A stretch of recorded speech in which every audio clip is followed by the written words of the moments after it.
Welcome, everyone. So happy that you could join us for a little bit of information about working with containers in our desert environment. We're going to be focusing on landscape plants.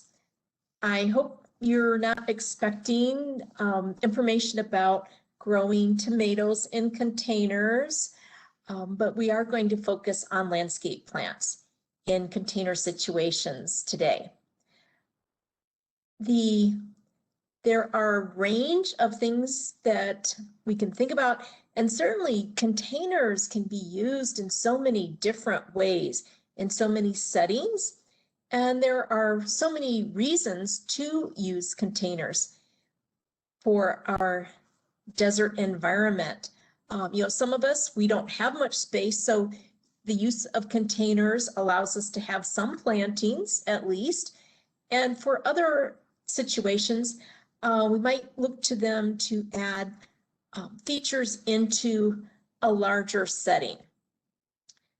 To start with, think about the location and the purpose of your containers that you're wanting to create. One of the biggest things to think about is the sun exposure or shade of the location.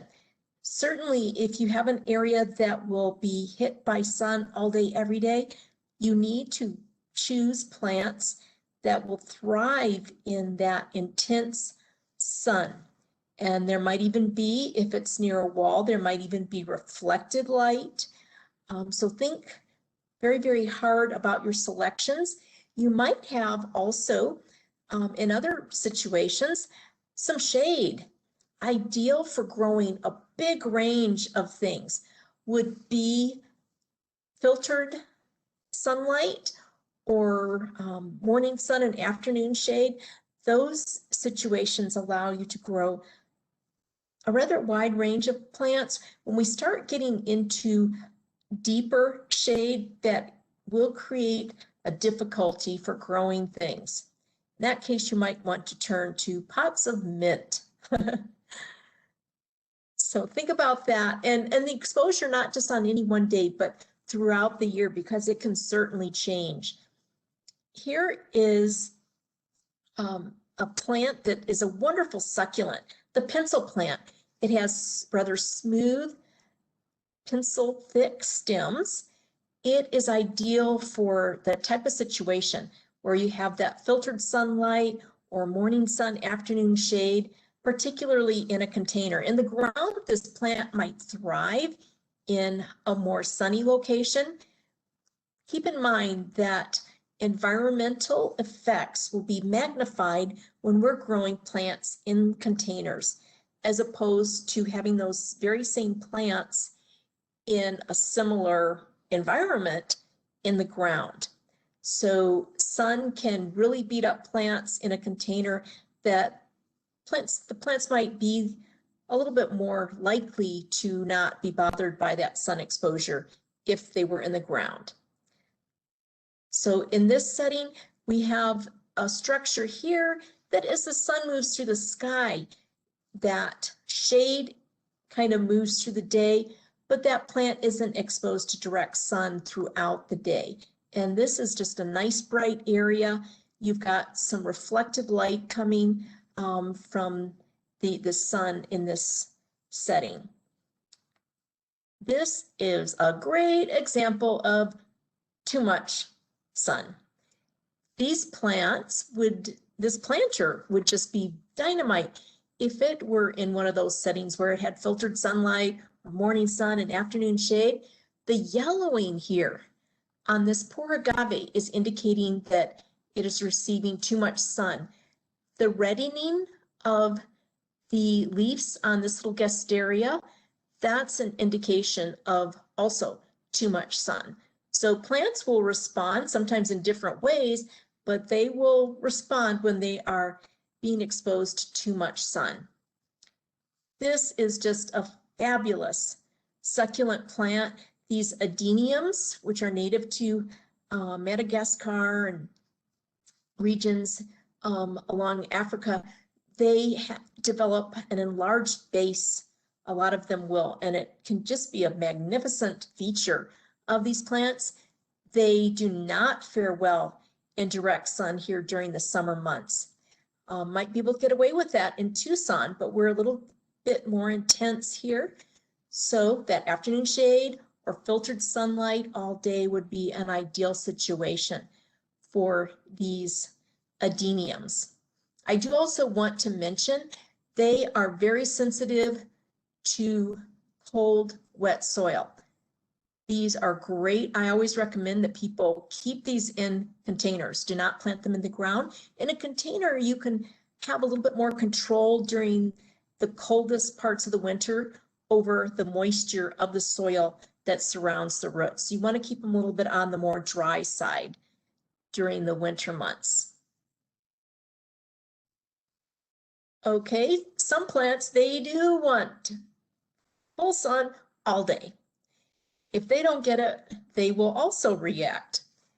These wonderful columnar cacti here are the Mexican fence post cactus. So from the base straight up, all the way up the stem, it should be the same width. You see this tapering?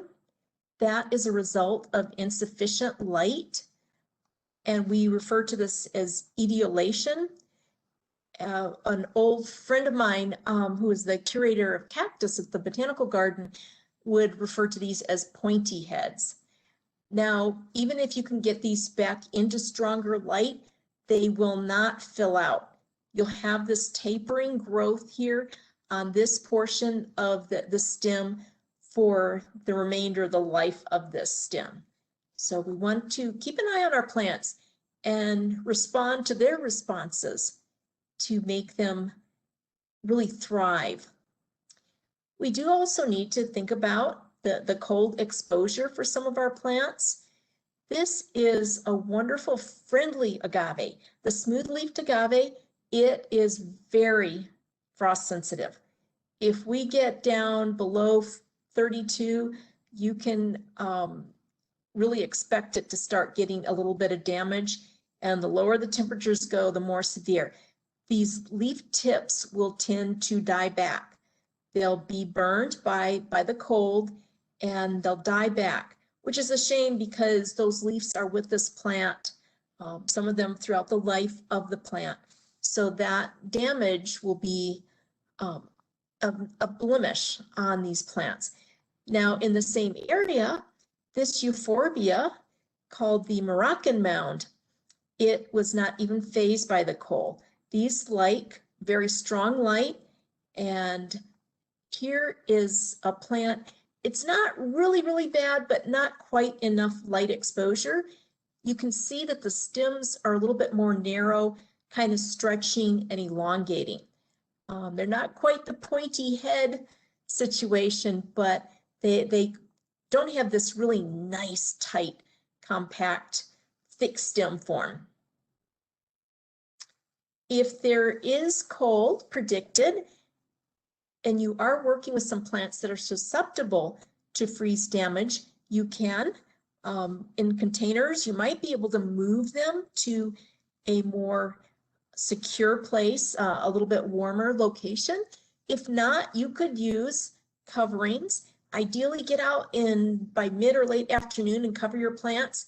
This is a great material called frost cloth. It can be draped over your plants and left in place even for a few days or up to a week if we have several nights of cold predicted, and it won't diminish the functioning of the plant. Want to make sure that in this container or any of your plants that you cover totally to the ground to trap the nice warm air around the plants. What will the traffic be like around your container? Is it an area of high traffic where people will be coming and going? You wouldn't want to have a gnarly plant like this nearby where people could get injured. Or if you're more like myself, you would worry about the plant getting injured by people. This is actually a fake stairway for decoration. So in this case, it's not a hazard for anybody coming and going on the steps, but do think about that. This is a much friendlier option for a high traffic area. The totem pole cactus generally has no spines. If somebody does happen to bump into it, they will not be injured by spines poking or scratching them. Is there a hazard as far as activity of kids or pets?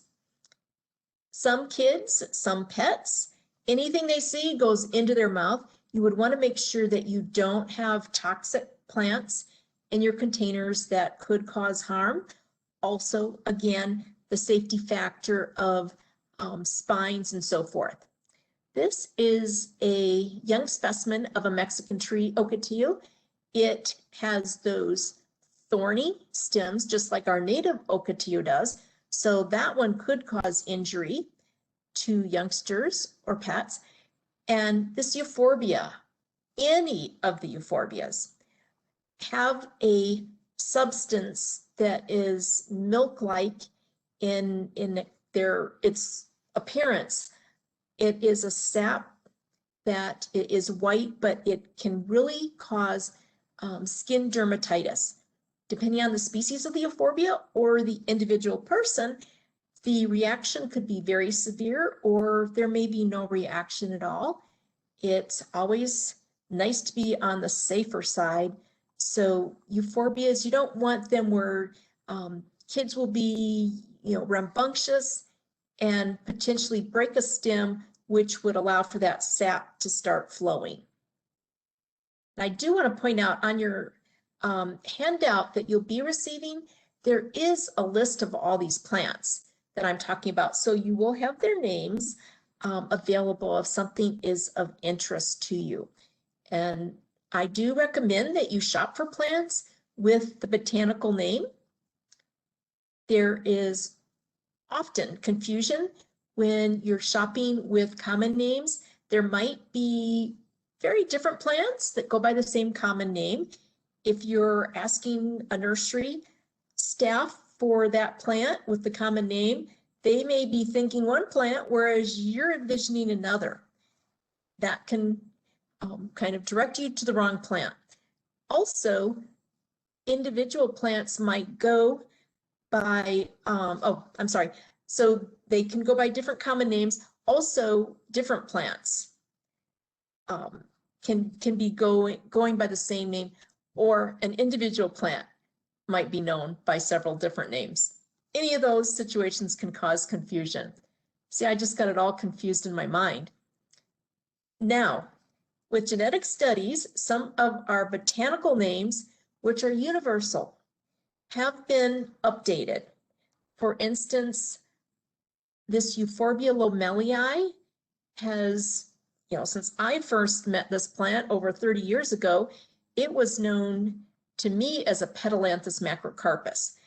Whether you're using that old accepted name, which we refer to as a synonym, or the currently accepted name, it's a universal situation, so there's much less confusion. What is the purpose of your container? It might really be serving some great function, or it might just be a feature to look pretty and enhance the beauty of the area. Anyway, think about how that container will be used and what you would like to derive from it. This is a beautiful patio area, nice flagstone material here, and beautiful carved wooden benches and chairs. Nice and just very natural, kind of rustic looking. That's great, but having a few of these containers, you can see a couple of them here, with these plants that will thrive in this exposure, kind of intense sun, intense heat, such as this lavender, can kind of soften these features such as the flagstone and the carved wooden benches. Here we have just a bounty of texture and form and color. The container planting here plays right into that. You have a nice contrast of the form of the prickly pear with its rounded pads, contrasts nicely with planted in the background, this columnar plant and the agave. And for some color, nice feature here to kind of complement these other colors, we have this euphorbia, the variety called fire sticks or forensis. And also it's a little hard to see, but there's a little bit of the elephant food in here. So it's a nice, huge planter with an interesting assembly of plants that are nice in complementing what's planted in the ground in that area. In situations where people will be passing by, this is in a public space, but they chose these octopus agaves. So when people would come by to sit in this area, they wouldn't get poked. Most of our agaves have just nasty teeth on the margins of the leaves. Some of them will rip you and shred you, or they might have very stiff, sharp leaf tips that could impale you. This is a very friendly agave, so a nice choice here, especially in a public area where you have people that would be coming and going nearby. If you're having multiple containers in the area, of course, there are different approaches, just as we have different design styles with the interior of our homes. That carries out into our landscapes and in working with our containers also. In this situation, it's just this great riot of color and a range of containers and different plants. Just a very fun setting, really stimulates the senses as far as everything that's going on here. Other people might want something a little more subtle, and that is easy to accommodate also with container plantings. In this situation, we've got several containers, but the container styles are repeated, as are the plants in those containers. So it's a little bit more subdued compared to that past example.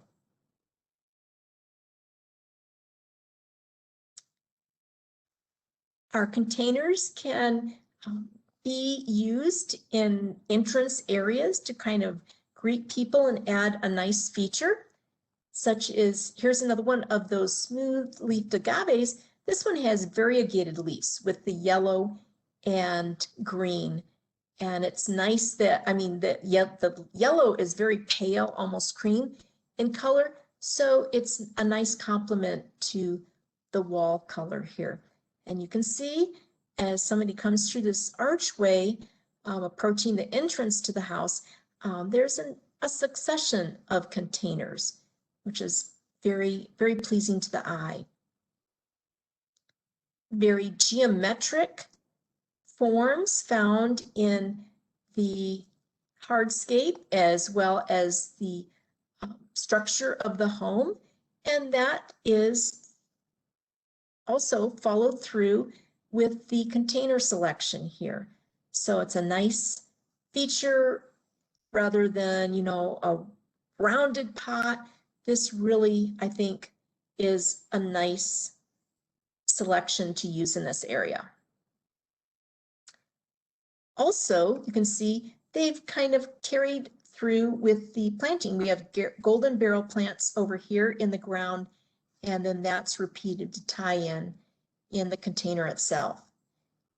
In this entryway, another one of those octopus agaves, very friendly. This cactus, it's very erect in its growth habit. The stems don't get very large. It is a wide enough entrance that this shouldn't be a hazard to people coming and going. So I think it's still a nice selection, and it's nice to have something vertical here to kind of accent, as an accent along this wall. This is an entrance to a kind of a storage area. It's not a heavy traffic area, so the use of a cactus like this is not really a great hazard. Nice containers, very tall, upright in their design. It's a nice feature to break up this expanse of the garage, the front there, giving you some range of color, a little contrast. And certainly when these red yuccas bloom in the warm months, that will be spectacular, adding more height here and a nice color contrast with the wall and the garage door color. You can have fun with different containers. This one is very upright and it's not very wide. I'd say not more than a foot in width. The plant selection is great here. The rosemaries, they originate in the Mediterranean. I think all of us know how tough rosemary plants are. So having a setting, a container such as this, it's a nice selection. If we were using something that needed a really large expanse of soil and a lot of moisture, that wouldn't work so well. So we can add containers into actual landscaped areas, which they've done here in this example. Another example of integrating potted plants into the landscape with this selection of the cow's horn agave and the century plant in big containers. It is a nice complement to similar forms with all of these aloe plants that are in the ground. So it's a contrast, but it also ties in with the form of the plants. These big planters are integrated into the landscape, just a real focal point in this landscape area. They painted the cement containers to stand out even more prominently, and these just brilliant forms of the octopus agaves. This is a great plant, the gopher plant. We're just kind of passing their peak bloom season, kind of mid or late winter through the spring, with these incredible chartreuse bracts and flowers. These do actually prefer quite a bit of sun, even in a container. It's a shame that they had these plants in a setting where it was filtered sunlight all day, just was not enough light.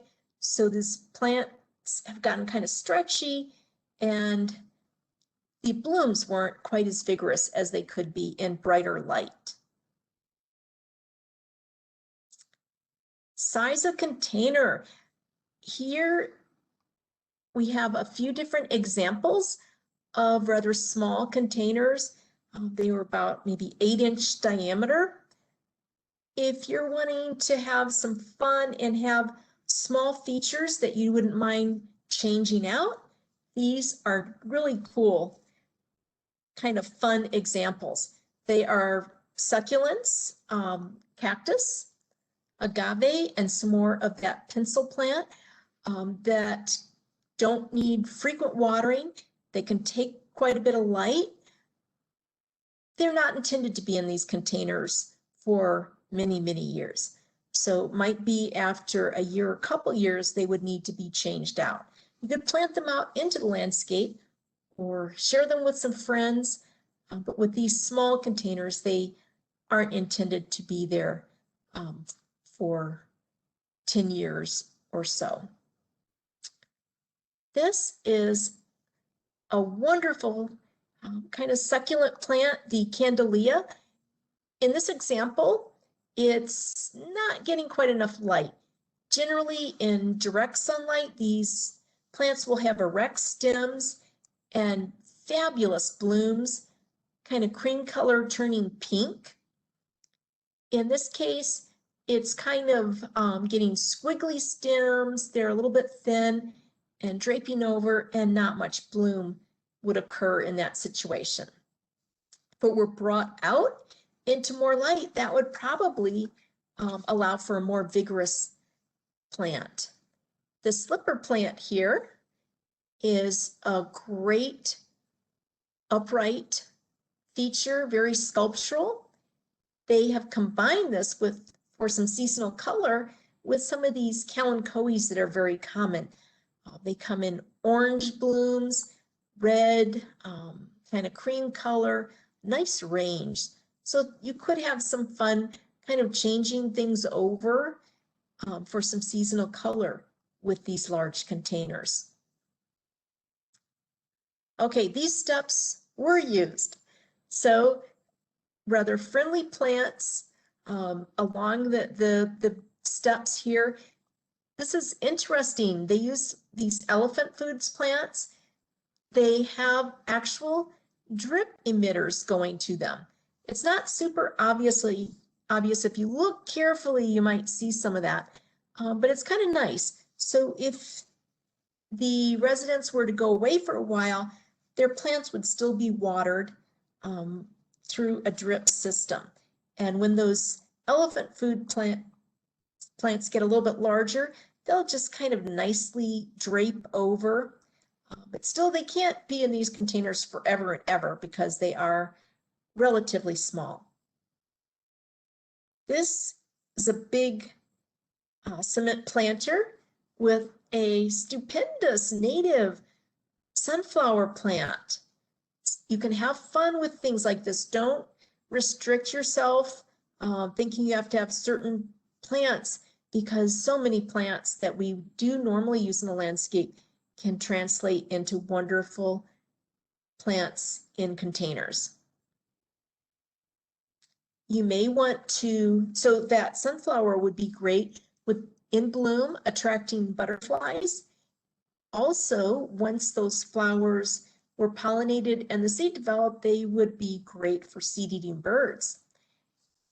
With this selection, kind of some fun ranging plants here, nice columnars, columnar cactus for some height, as well as a tree aloe, and some shorter plants, nice range of form and texture here. With these aloes especially, seasonally, they will provide their beautiful blooms. Also seasonally, you'll have most likely hummingbirds visit those. So that's another fun thing. You can choose your container plants to accommodate visitation by hummingbirds and butterflies. Here we have the butterflies visiting the flowers on this fern leaf lavender. So this was the example in that patio that had the beautiful carved wooden benches and the flagstone. Nice hanging containers that have cactus. Wonderful form, just kind of drapes down and curves back up, and look at those gorgeous blooms on this cactus. It's a cactus that does prefer filtered sunlight or morning sun, afternoon shade. So a canopy of the light canopy of a desert tree could be ideal. And this is a wildlife situation also here, not for feeding of nectar or seeds, but for raising a family. These doves created a nest here and raised their young.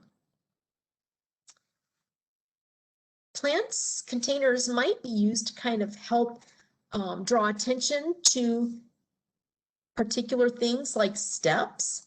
Along here, the stairs. It's kind of nice. You have these features that will kind of catch people's eyes and kind of, make them more aware of the steps going up from one area of the yard to another.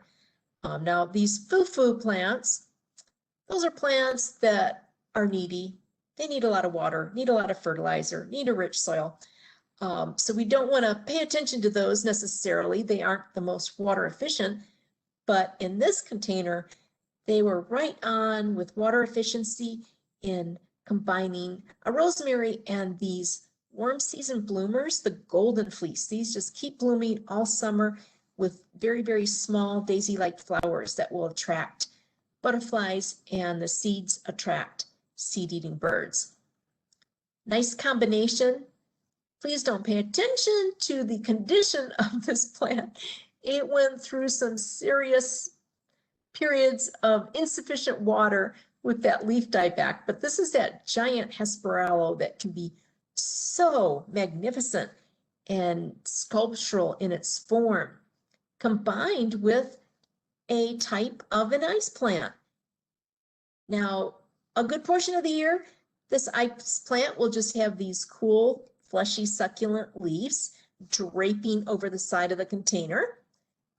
But around early spring, they will be carpeted with these magnificent kind of rosy lavender, rosy purple flowers. So deciding on what plants to use. As I mentioned, so many plants that we use in our landscapes can go into containers. If you're using nice large containers that are at least, say, 2 feet in diameter, you can grow small trees, shrubs, desert shrubs, small trees, a range of plants, and certainly so many of the succulents do very, very well.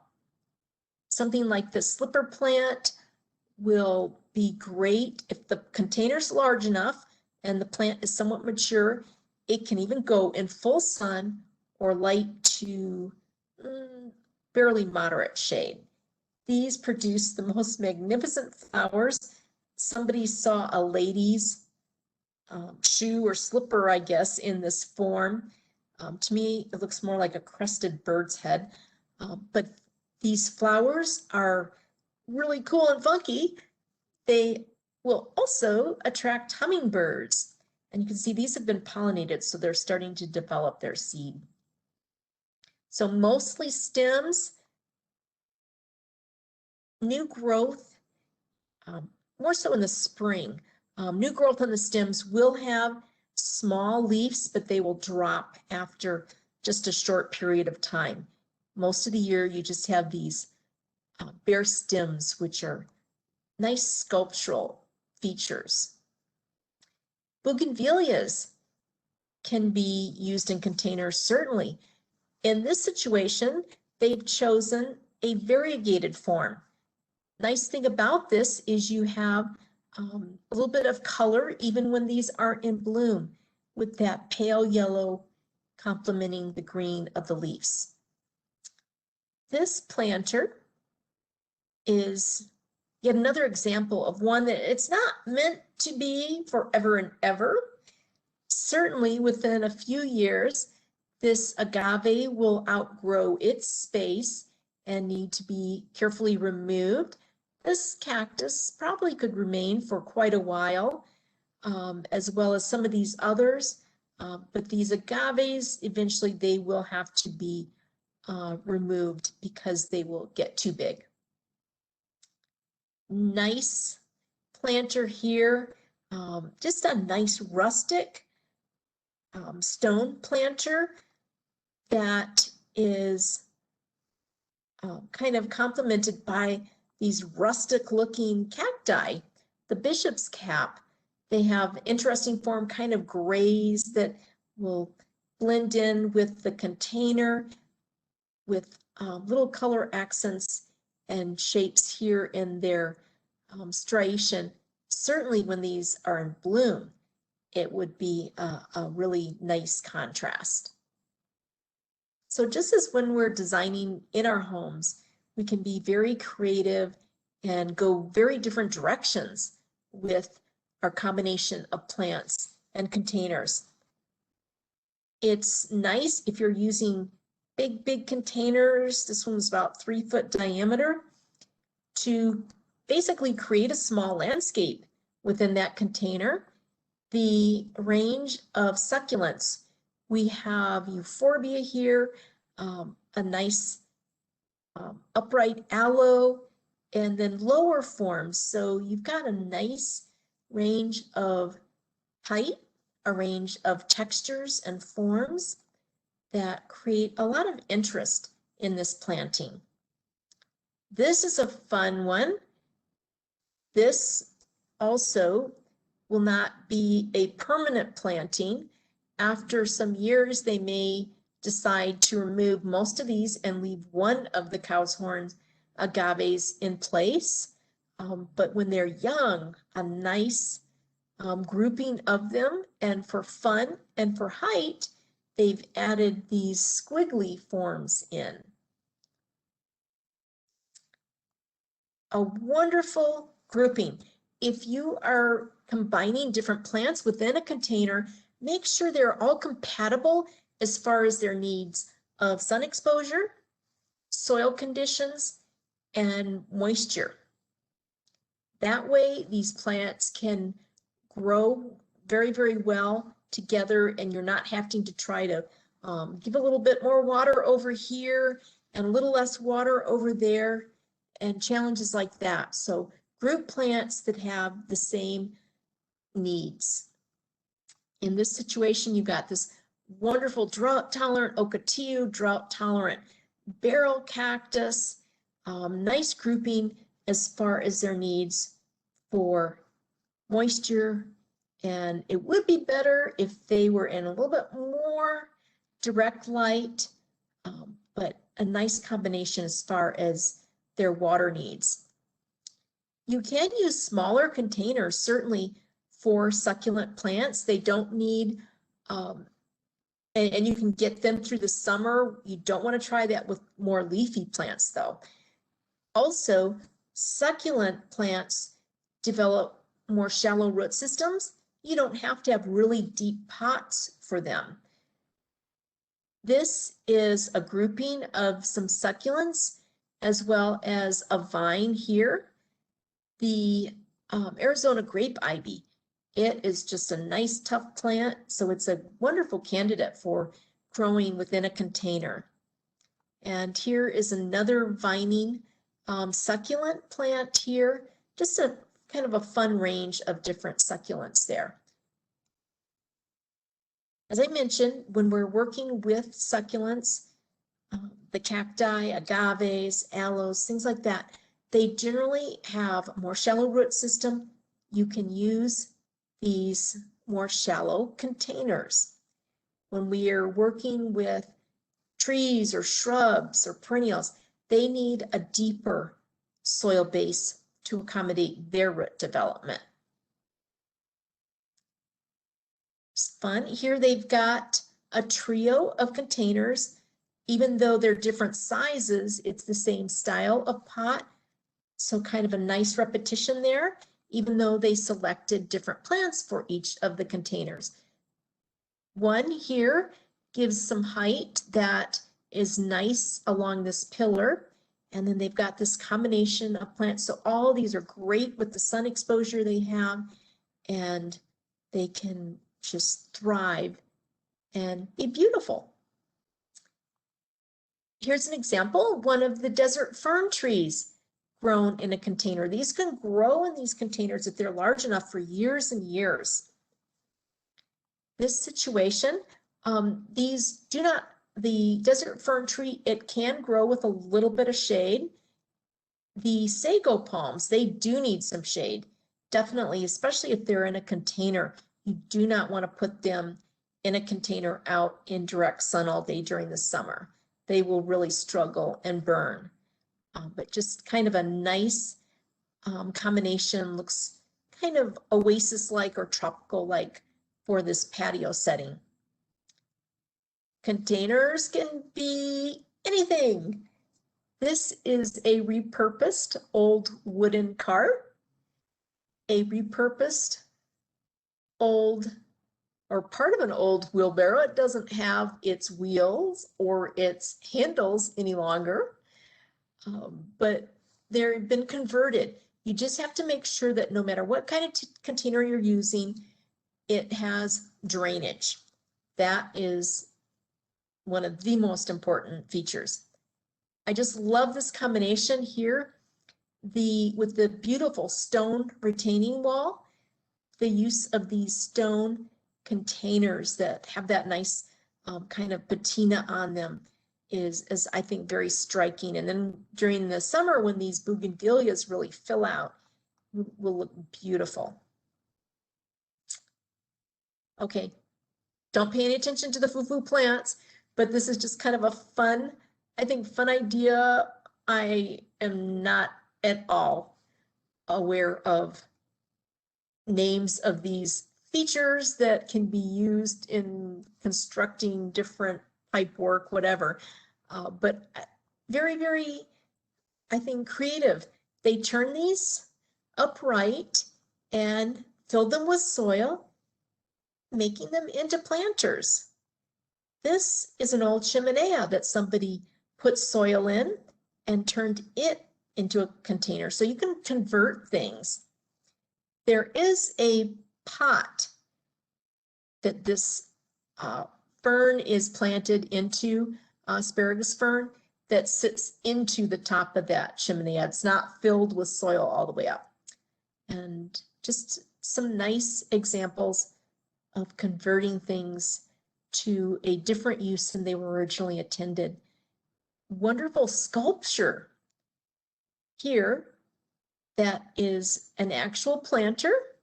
Nice combination of succulents and cacti.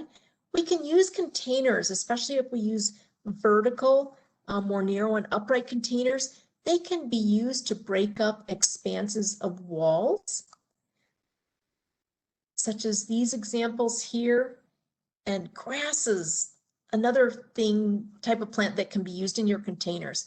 We have so many wonderful Southwest native perennial bunch grasses, such as this bamboo muley that will add soft features, texture-wise, nice sound coming from them. Some nice rustic stone planters. I think a very nice combination with this rusted metal bench. Again, pay no attention to those foo-foo plants. Sansevierias, if you have those shaded areas, Sansevierias are great. There are many different species. You might know these as mother-in-law's tongue or snake plant. They go by different names, but they all need shade. We cannot grow these out in direct sun. Even during the winter, they don't like direct sun, typically. Nice combination. Some of these have really thick, wide leaf blades. Some have that variegated pattern in them. When they do bloom, generally, their flowers are very, very sweet smelling. Here's a nice combo with one of my favorites. The leaf is cylindrical in shape. So the Sansevieria cylindrica, just fun. And I think they look so nice in these painted pots. A trio of agaves, kind of nice. They're following through with the in-ground plantings of these octopus agaves. Even though there are 3 different agave species, it still ties in. It's unfortunate to me visually that they couldn't find a taller container that would more closely match the style of these terracotta containers. But still, it's nice. They've got that range of height and the form that ties in with the landscape behind it. Same thing. It's a shame they have these beautiful blue containers. It's a shame that they couldn't find something in that blue glaze container to accommodate the golden barrels, but it is, I think, a fantastic trio of plants that you've got that range of form and color, range of height. Just I think a very fun planting combination. The twin-flowered agave is one that's fairly friendly. It doesn't have any nasty teeth on the leaf margins, and they can take a lot of sun, even in a container. Another planting, the gray of the saguaro spines follows through with the patina, as well as the little mammillaria. You can see a little bit of yellow patina in here. So it's just a nice rustic looking combination. And of course, the saguaro can't be in that container forever. These agaves are probably good for just a couple or few years. This is fun. The texture and color of these wild spines on this paper spine cactus is a nice complement to the container, a very decorative container that it's planted in. The brilliant colors here with the terracotta, I mean the, oh, my mind just went blank, but these painted walls and the color of these containers, the golden barrel just fits right in. It's a nice color to have with this wall color. And you've got the blooms of spring occurring on so many other plants. Talavera, that's it. Just beautiful, colorful container. And they chose that container, the talavera, and it kind of ties in with the tiles that they have here. There's so many different ways we can think of tying in our containers with their surroundings. Nice primary color example here, the red, yellow, and blue. This is right next to a front door. So this container wasn't even a foot high, a foot tall. So this was very dwarfed for the whole setting of this entryway, even though it's a beautiful color combination with the wall and the colored cement and the container.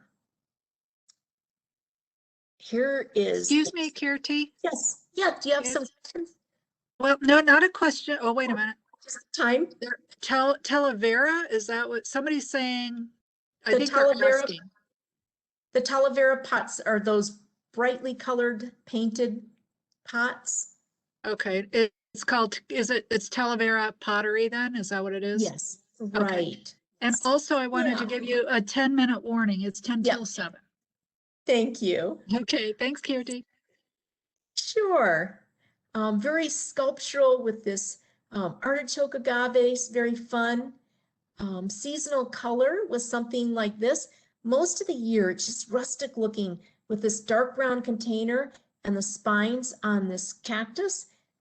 In the early summer, you'll have this beautiful color accenting that combination. An example, you can get containers sometimes in different sizes to have a series of them. Here we've got another series. So you can play around with things like this. If you like that repetition, if you need higher containers, you might invert containers and set other containers on top of them for height. This is an interesting planter. You have to use something like a succulent plant. In a planter such as this, if we're using a leafy plant, it will just dry out too rapidly here in our desert environment. And I think the less work that we have to do, the more we can enjoy our containers. Another interesting, they've converted this trough into a container. Nice draping of these senecio succulents. This is actually a cement form container that was, they made a mold from an actual rock and then made cement planters out of this. So it looks like it's just growing out of the rock. You do want to prepare your containers to increase the longevity, especially terracotta or clay containers. You can use pot sealants on them and that will prolong the life of these containers. You can see here, there are different sealants. Some are black, some are white. So just depending on your preference, but the whole idea is you create a barrier between the moist soil and that clay container that would keep absorbing that moisture. If you don't use a sealant, this is what happens over time. These minerals, these deposits will show up on the container as moisture seeps into the container and then it evaporates from the outer surface. And that will, long-term decrease the life of the container. So the sealant I like, it actually dries clear. It's a little bit glossy, but that important hole, you need to cover it. You could use just a piece of broken pottery or a flat stone, a piece of newspaper, or a piece of a coffee filter or old screen. Anything that will keep the soil from running out when you water your plants. Now the soil, you want to make sure that you don't fill up the bottom of your container with gravel or broken pot pieces or anything. That will limit or decrease the amount of soil that the plants have to grow in, and you will have an accumulation of moisture right above the coarser material, the same as if you had soil all the way to the bottom of the pot. So this is referred to as a perched water table. You're basically just decreasing the amount of soil your plants could have to grow into, the roots to grow into. Now, if you're working with gnarly plants, like some of our cactus or things, you could arm yourself with coated gloves. For larger specimens, some old hose pieces are great. You can kind of wind them around, make a lasso to handle bigger specimens especially. For smaller specimens, just some tongs could work to keep you and this plant safe. You could make thick strips of newspaper or old carpets also to cushion around cactus spines. For your succulents, it's a great idea before planting them into your containers if you gently loosen all the soil from the nursery container, set these out of direct sunlight for a few days or a week to allow for any breaks in the roots to heal. Then they'll be ready for planting. We call this bare rooting the succulents. Overall, you want to have a good root development.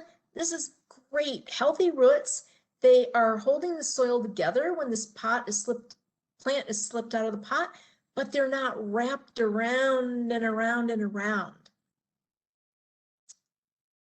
To finish off from your soil, you want to use a potting soil that is well draining. Don't dig up soil from the yard. That could have drainage problems, or it might even have some bacteria, harmful bacteria or fungus. So start with a good quality, well-draining potting soil for all of your containers. Now, so that the soil doesn't splash out if there's a big rain, or maybe just to be decorative, or ideally for the summer, to hold the moisture in the soil a little bit longer, you could use a top dressing. A lot of people use stones, gravel or stones, but I've seen people use all kinds of things. Just, it's a buffer between the soil and the air and whatnot. You can get very creative. These are old seed pods from a Texas mountain laurel. Somebody used old coffee beans, just something to cover the soil. So you want to make sure that when you water thoroughly so that that water moistens the soil throughout the container. That's why you have to have that drainage hole. Any excess water will be allowed to drain out. You could use drip irrigation. Here you can see the tubes going up to the container. If you plan ahead, you could snake this spaghetti tube up through the bottom hole of the container up to the top if you didn't want to have that visible. As I mentioned before, they have these drip lines going to these plantings. If you do have saucers under your container to hold excess water, make sure that that water doesn't remain there for extended periods. Even if you use a turkey baster or some kind of siphon, you want to remove that excess water so that it won't cause waterlogging of the soil towards the bottom of the container.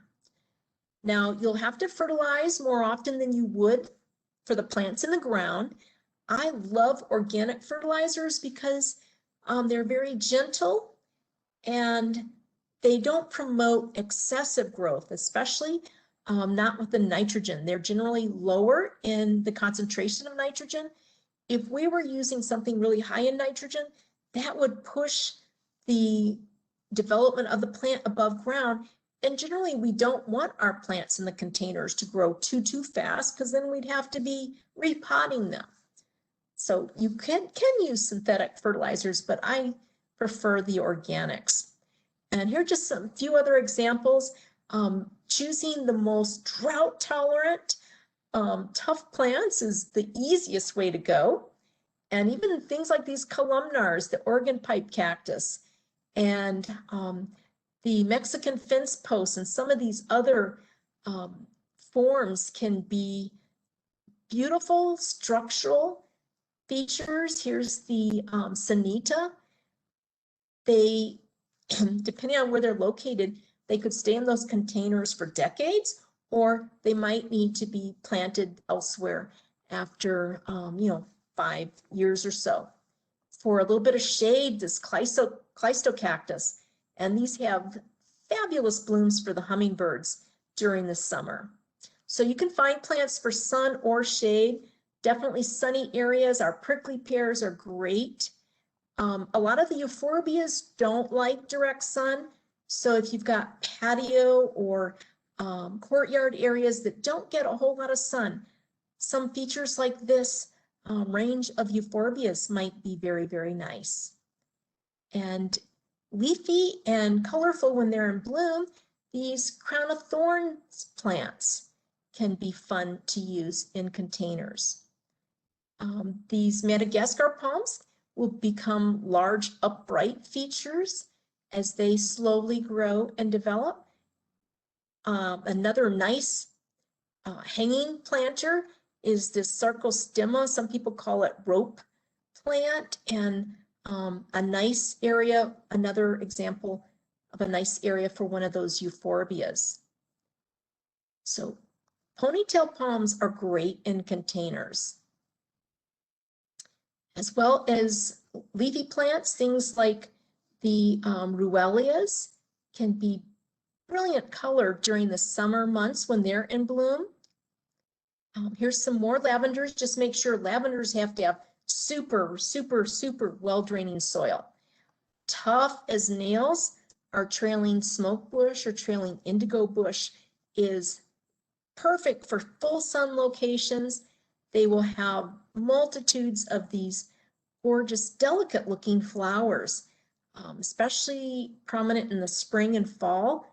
They can attract butterflies.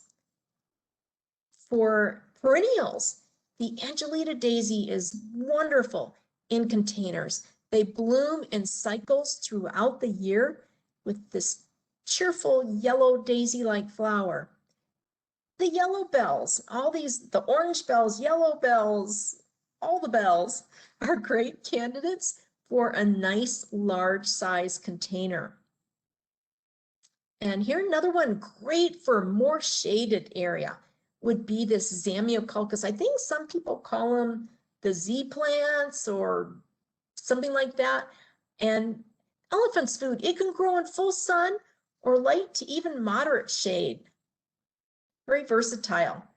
Just some lovely features here to accent this area coming around to the steps. And these are great plants that can take a whole lot of sun. This bench area, they selected plants that are friendly, the totem pole and the aloe. And near the pool, you get a lot of reflected light in this area and whatnot. as long as you don't have youngsters running around. These century plants can be just really nice, big, bold accent features. And more examples. As I say, these elephant food, they're so great and versatile. They can even be used in hanging planters. Aloe veras, I wouldn't suggest they be in all-day direct sun during the summer in a container, but you also don't want to have them in too much shade. These are just stretched out leaves that are just not receiving enough light. So you got to find just the right area. Nice with small containers like this, well, you know, less than 2 feet diameter, they can be moved around. Wonderful sandpaper verbena for some spring, especially spring and fall color. Nice Queen Victoria agave. So you could even move if you like to change things up a little bit. Also, the use of containers allows you to kind of recreate settings and just similar plants in different locations. Just nice, very simple, so easy to care for. You can access a lot of information about the plants that we saw during this presentation on the website, AMWA, that's amwa.org. Their plants book is available online, which is fabulous because you can use search features to find just the perfect plant for your containers. So have some fun and contain something. Want to thank you for joining us. And if you have further questions, you can contact the City of Chandler or the Town of Queen Creek to get more information. Thank you so much. Do we have any other questions? I'm looking here, Kirti, and I just see a lot of thank yous. I do not, oh, here's one. Where can I find a paper guide for landscaping plants for the Arizona desert? Oh, I know that one. That can be found on either of our websites, or you can go to AMWA, amwua.org. If they're looking for a hard copy, a paper copy, you can you can email either city and we will send one out to you. Sometimes your local nursery might have copies also. True. Also, let's see, there's another one. I'm not sure what this one comes. It says the size of the container. I don't know if that's a question or. Okay, you want to make sure you use nice large containers, especially for leafy plants that you intend for them to make it through the summer months. Small containers, I refer to those as cutesy. They don't hold enough soil, so the soil gets really hot fast and it dries out so rapidly, which just isn't the best thing for those leafy plants, our perennials or shrubs or trees. You can use smaller containers though with some of our succulents. And we have another one that says, do you have a recommendation for a vine in full sun and with reflected light? A vine for full sun, that Arizona grape ivy that I showed, that can grow in full beating up sun or light, even moderate or dense shade. So it's very versatile. In a container in full sun, you just want to make sure that it's watered a little bit more frequently, but overall they're still very drought tolerant. So other vines, most of our vines can be grown in nice big containers, things such as the pink trumpet vine, the queen's wreath. We've got quite a few of our vines can just go right into big containers. Remember, make sure you use a good quality, well-draining potting soil. And then another one says, you show a lot of terracotta and clay pots. Are the plastic containers okay for non-cactus plants? Sure. Forgive me, I forgot to mention that. I think the best selection of container would be your preference as far as its aesthetics. When we really get into summer, the advantage of a plastic or glazed container holding moisture longer versus a terracotta, something more porous, that difference when we're 110 degrees isn't going to be very significant. So my recommendation is usually just to go with what you like the looks of. Definitely plastic will hold moisture in the soil a little bit longer, but to me that shouldn't be your overall guiding factor. Okay, another one says, do you control the size of the plant with the size of the container? You wouldn't want to have a 3-foot wide container with a little, 8-inch wide agave set in the middle of it. That isn't the way plants grow and develop in containers. That's not a good situation. If, however, you're creating a landscape within that big container and you've got a few to several plants, that it is fine.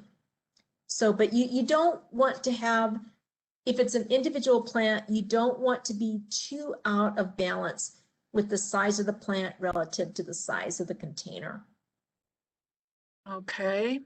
I Another hope that is, makes sense. it does. Well, yeah. Another says, is it too late to plant yellow bells in pots right now? Also, No. do the other colors of yellow bells, would they be okay? Yes, any of those tacomas would be, I'd say, wonderful candidates for growing in containers. And it's not too late, definitely. Okay, thank you. Another one says, says they have not found Queen's wreaths anywhere. Do you know where I can buy it? And is it too late to plant now? Not too late to plant. Oh golly, that's a difficult one. Availability of plants changes day by day with our nurseries. That is one that they seem to just not be available in sufficient quantities usually. You might call around to some different nurseries, or even if it's a local nursery that you frequent, I bet if you ask them to let you know when they get some more in, they probably would. Big box stores, big box nurseries, I'm sure wouldn't do that. But yeah, that's one that it can be a challenge to find it. When a nursery does get some in, they seem to go quite fast. But wait a minute.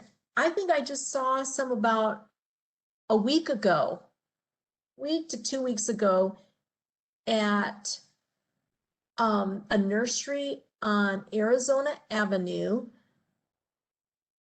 Oh, my brain is so worthless this evening. It's a local nursery. Is it south? It's Arizona Avenue between Elliott and Guadalupe. Oh, Elliott and Guadalupe. Oh, is that Whitfield's?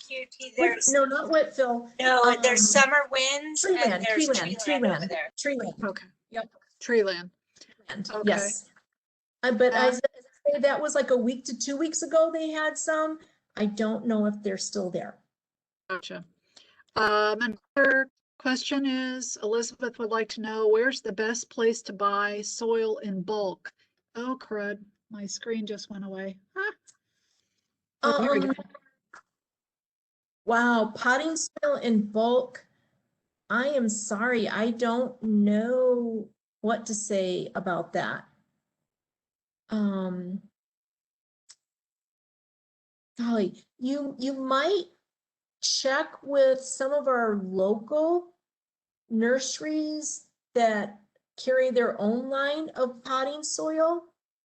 And I can't remember if Treeland does or not. But sometimes. Here too, we have someone commenting. Oh, great. And maybe you can confirm, they're saying Sing Farms for soil and bulk, or is that just for compost? Well, if you get their blend that is a topsoil and the compost, that would definitely work for it would work for your trees and shrubs and perennials in the containers, but I would mix in about half and half humus and that mix for your succulents. Okay, and there's a question which I think you may have answered it already. Is it better to buy from a local nursery or from a big box store? I would say a local nursery.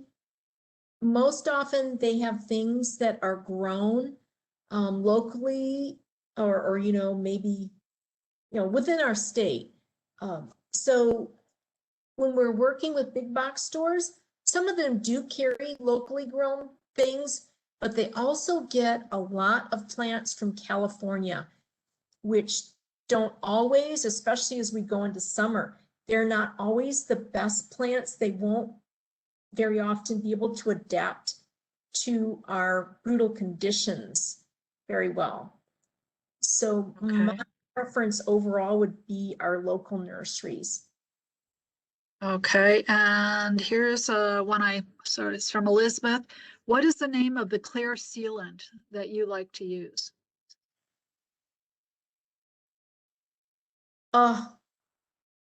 I would have to run out to my garage. Oh man, it's just, it comes in a little plastic container, about quart size, and it when you open it, it looks like runny Elmer's glue, but it dries clear. If you want to give your name to Connie, I can get that information to her and she could email that to you. And it does dry. So I coat the inside of my containers, and the very bottom up about, depending on how, if the plants, the containers in a saucer, just in proportion to that, I'll cover the bottom and then a little bit up the sides to protect it from water that would be in the saucer, because it does have a little bit of a sheen. It's not real shiny, but a little bit of a sheen on the terracotta. So that's how I approach sealing mine, is inside and then the very bottom up a little bit, the bottom portion, so that it doesn't soak up water from a saucer. So I can get that to you if you want to have that sent by an email. Okay. And then Mary asks, are roses okay to grow in a container? A nice big container, sure. I'd say you want it at least 2-foot diameter. Okay. Of course, you could be more water efficient with your containers. You can get some beautiful rose-like blooms from a lot of the cactus. Yeah, that's true. Okay, I think that's about all we have here, Kirti. Thank you so much. Yeah, thank you, Kirti, for an awesome presentation and for going through all those questions for us. Pleasure. Thank you. I just want to thank everyone as well for attending for our workshop tonight. As you can see here, you can find, if you have any questions, additional questions, or would like any additional resources, feel free to visit our city and town website, or feel free to contact us at the email there. We do have a short survey about our class tonight that will pop up once you exit out of WebEx. We do appreciate it if you would just take a minute to complete that for us so that we can use it to improve our classes in the future. But thank you again, and we hope everyone enjoys the rest of their week.